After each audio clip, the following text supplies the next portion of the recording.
parti aujourd'hui pour faire du contraste express. Donc c'est une petite astuce pour réellement mettre du contraste de manière très rapide.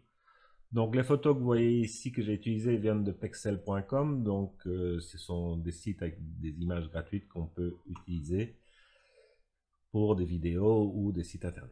Donc comment faire ceci? Ben, tout simplement on prend une courbe. Voilà. Sans rien toucher à la courbe, on prend normal et on vient la placer en lumière tamisée. Et simplement en faisant ça, on vient de rajouter énormément de contraste sur l'image. Si c'est trop fort, évidemment, on a toujours l'opacité.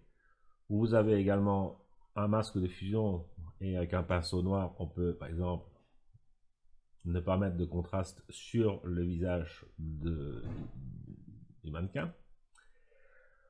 On peut également, souvent quand on a mis beaucoup de contraste comme ça, c'est un peu, l'image devient un peu trop foncée, donc on peut tout simplement éclaircir un tout petit peu notre courbe.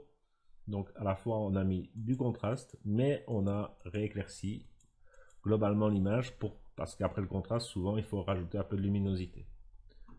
Alors c'est valable, même chose sur un paysage, donc je prends une courbe, toujours la même chose, je la passe en lumière tamisée, voilà. Et donc, de cette manière, j'ai rajouté du contraste. On a quand même, comme ici, les options de fusion. Pourquoi? Parce que moi, je trouve que le contraste est un peu trop fort sur les zones de haute lumière. Donc, on peut très bien venir ici, séparer les hautes lumières pour essayer que ça affecte moins la haute lumière. Si pas, on vient carrément placer ceci. De cette manière, j'ai mis du contraste sur les zones les plus sombres, mais pas sur les hautes lumières.